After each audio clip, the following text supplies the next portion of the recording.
사랑하는 여러분, 좋은 아침입니다. 와, 코스모스들이 어제보다 더 많이 피었네요. 네, 가을의 초입에서 이런 풀벌레들의 합창이 매우 정겨운 아침입니다. 한국은 지금 추석날 아침이랍니다. 외국에 계시는 우리 형제들은 또 얼마나 한국의 추석이 또 그리울까요? 네, 모두 저도 여러분들이 참 그립습니다. 네, 사랑하는 여러분, 여러분은 가끔 나는 누구인가? 내가 누구지? 나는 뭐 하는 사람이지? 나는 어떻게 살아야 되지? 이런 자기에 대한 질문을 해보신 적이 있으신가요? 네, 종종 많이 해보셨죠? 저도 그랬던 것 같습니다. 저는 참 청소년기에 나는 누구인가에 대한 질문을 많이 했던 것 같아요. 청소년 시기는 자기 정체성을 형성하는 시기잖아요. 그래서 내가 누구인지 너무 혼란스러운 거예요. 그죠? 그리고 내가 어떻게 살아가야 되는지 삶의 방향을 알지 못하기 때문에 너무나 혼란스럽고 나의 어떤 능력이나 나의 가능성이나 이런 것들에 대해서 알지 못하기 때문에 너무너무 암담한 그런 생각들이 많이 들더라고요. 저는 그랬어요. 저는 특별히 청소년 시절이 참 어려웠던 그런 시절이었기 때문에 그 자기 고민을 참 많이 했던 것 같아요. 지금 생각해보면 그때 참 나이보다 성숙했던 그런 느낌이 들어요. 그게 바로 이제 자기 질문을 많이 하면은 자기 안에 사고가 깊어지다 보니까 좀 그런 현상이 있기도 해요. 근데 우리는 이런 개인적인 나와 사회적인 내가 좀 다르죠. 그래서 개인적인 나는 내가 보는 나예요. 내가 보는 나. 그리고 사회적인 나는 타인이 보는 나. 그죠? 그래서 이렇게 서로가 좀 다른데요. 이 개인적인 나는 성찰을 통해서 발견하는 나죠. 내가 누구인가, 나는 무엇을 할 수 있는가, 무엇을 할 수 없는가, 이런 자기 성찰을 통해서 발견되는 나기 때문에 의식에 초점을 두고 있죠. 개인적인 나는. 그죠? 근데 이제 사회적인 나는 관찰을 통해서 나를 발견하게 돼요. 결국 남이 보는 나죠. 행동에 초점을 둔다는 것이 다르죠. 그래서 남이 보는 나는 이제 행동에 초점을 두기 때문에 성찰과 관찰에는 항상 갭이 존재할 수밖에 없습니다. 성찰과 관찰에는. 성찰은 주관적이고 관찰은 객관적이기 때문이죠. 그래서 둘 사이에는 항상 간격이 있는데요. 이 간격을 좁히는 데는 우리의 관계라는 변수가 작용하게 돼요. 그죠? 인간관계. 인간관계는 보다 정확한 나를 평가하는 온도계와 같다고 할 수 있어요. 온도계. 그죠? 나의 온도는 몇 도인가. 그죠? 나의 인간관계 온도는 몇 도인가를 평가할 수 있는 온도계와 같다. 그래서 우리는 인간관계를 통해서 나를 이해하고 또 남을 이해하고 인간을 이해하게 됩니다. 근데 우리가 살아가다 보면 어때요? 하고 싶은 대로 하는 사람이 있고 하고 싶은 대로 하지 못하는 사람이 있어요. 왜 그럴까요? 어떤 특성이 있을까요?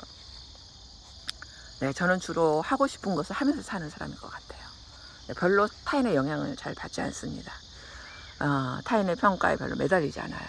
네, 그래서 굉장히 자기 삶을 힘있게 살죠. 남의 눈치를 안 본다는 거죠. 한마디로 말하면. 그런데 자기가 하고 싶은 대로 살지 못하는 사람들은요, 왜 그럴까요?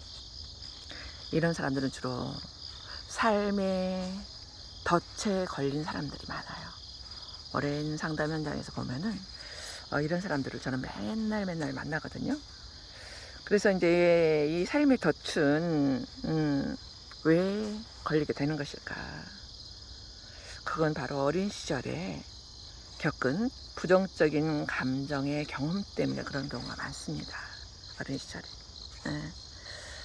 그래서 일생에 걸쳐서 스스로를 올가매는 부정적 자기 개념을 만들어요. 이 어린 시절의 부정적 감정 경험이.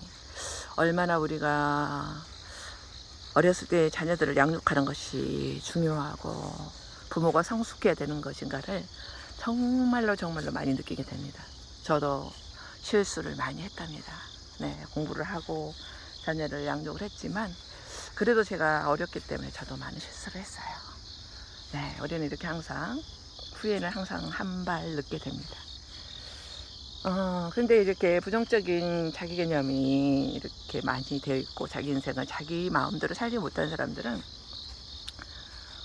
거절당할까봐 초조해하고 굉장히 불안한 사람들이 있어요. 그죠? 그래서 어떤 이는 또 결국 실패할 것이라는 또 두려움, 그 시작도 못하죠. 결국 안 될 거야 라는 그런 어떤 생각 때문에 시작도 못하고요. 또 어떤 사람은 자기 분노 조절을 못해요. 분노 통제가 안 돼가지고 뭐 작은 일에도 쉽게 흥분하고 분노를 표출하는 사람들이 있습니다. 또 어떤 사람은 인정을 갈구하는 사람이 있어요. 누군가가 인정해주지 않으면 불안하고 너무나 자기 자아를 잃어버릴 것 같은 두려움이 떠는 사람들이 있죠. 인정 갈구요. 그리고 또 매사에 부정적인 사람도 있습니다. 매사에. 그래서 대표적인 삶의 덫에 5가지가 있는데 이게 바로 거절, 또 실패, 분노, 인정, 부정성. 이것을 우리가 삶의 5가지 덫이라고 해요. 여러분들도 혹시 이 덫에 걸린 적 있습니까? 네, 대부분은 다 걸렸죠. 그것을 얼마나 자주 내 삶의 이 덫들이 나를 내 발을 올가매는가의 여부에 따라서 건강성을 측정하는 거죠. 즉 내 삶의 온도가 달라지는 거죠. 타인과의 관계성에서. 그죠? 그래서 우리는 정말로 이 삶의 5가지 덫을 걷어내고 내가 누구인가 그런 것들을 찾아갈 수 있는 우리의 삶이 되어야 된다는 생각을 합니다. 그래서 진짜 나는 누구인가 이런 고민을 우리가 많이 하잖아요. 나는 타인 앞에서 막 웃고 막 행복해하고 그러는데 혼자 있으면 금방 우울 모드로 돌아가고 이런 사람들도 있잖아요. 그러는데 그게 바로 개인적인 나와 사회적인 나가 충돌할 때 오는 문제 때문에 그렇습니다. 그래서 어느 날 양무리 속에서 놀고 있는 어린 사자, 새끼 사자가 있었어요. 근데 지나가던 어미 사자가 그 새끼 사자를 데리고 가서 냇가에서 새끼 사자가 자기 얼굴을 보게 합니다. 그랬더니 새끼 사자는 깜짝 놀라면서 자기도 모르게 어흥 그렇게 어흥 소리가 본능적으로 나오게 돼요. 이 말은 무슨 말이냐면 장미는 결국 장미라는 거죠. 그죠? 우리의 정체성은 나만의 고유한 정체성을 누구나 가지고 있다는 거예요. 그죠? 그래서 사람은 누구나 자기 실현과 자기 초월의 욕구를 다 가지고 있어요. 그걸 표현하는 사람과 표현하지 않는 사람이 있을 뿐이죠.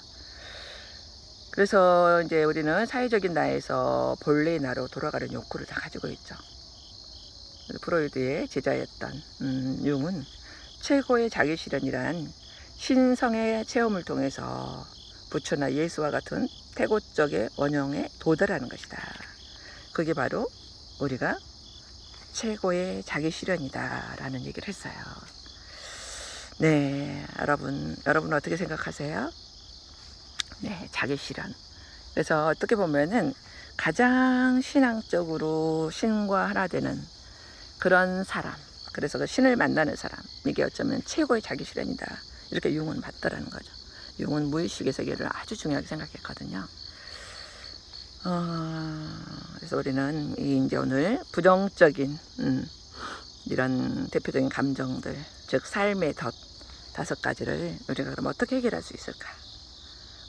첫 번째는 뭐예요? 겉도는 관계를 청산하는 게 되게 중요해요. 너무 타인의 눈에 나를 맞추려 가지 말라라는 거죠. 내가 만나고 싶지 않은데 그 사람을 억지로 만난다거나 그 사람이 거절하면 나에게 뭔가 나쁜 평가를 할까봐 어쩔 수 없이 간다거나 이런 겉도는 관계를 청산하는 것. 두 번째로는 숨겨진 나의 상처를 대면하는 거예요. 내가 이런 상처 때문에 내가 나답게 살지 못했구나. 이런 상처 때문에 내가 아팠구나.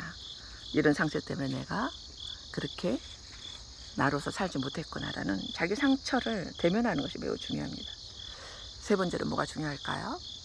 네, 진실한 관계를 추구하는 거예요. 진실한 관계. 내가 좋으면 좋다. 내가 불편하면 불편하다. 이렇게 나를 표현하고 그것을 서로 받아주고 이해해 줄 수 있는 그런 좋은 사람들과 만남이 되게 중요하다는 거예요. 그리고 환경이 중요하고 누구를 만나느냐가 매우 중요합니다. 여러분이 매일 부정적이고 우울하고 이런 사람들만 만나면 여러분 삶 자체가 거기에 물들게 돼요. 나도 모르게 부정적이 되고 힘들고 굉장히 내가 어렵게 돼요. 그런데 늘 밝은 에너지를 가지고 있고 늘 만나면 행복하고 기분 좋은 사람을 만나게 되면은 여러분도 거기 같이 물들게 됩니다. 네, 여러분 그래도 나의 고유성은 누구나 가지고 있기 때문에 그 고유성을 여러분들이 훼손하지 않고 잃지 않고 잘 꽃피면서 여러분의 삶이 행복하시기를 언제나 응원합니다. 아, 여러분 이렇게 예쁜 꽃들을 보면서 오늘도 행복한 하루 되시기 바랍니다. 건강하세요. 사랑합니다.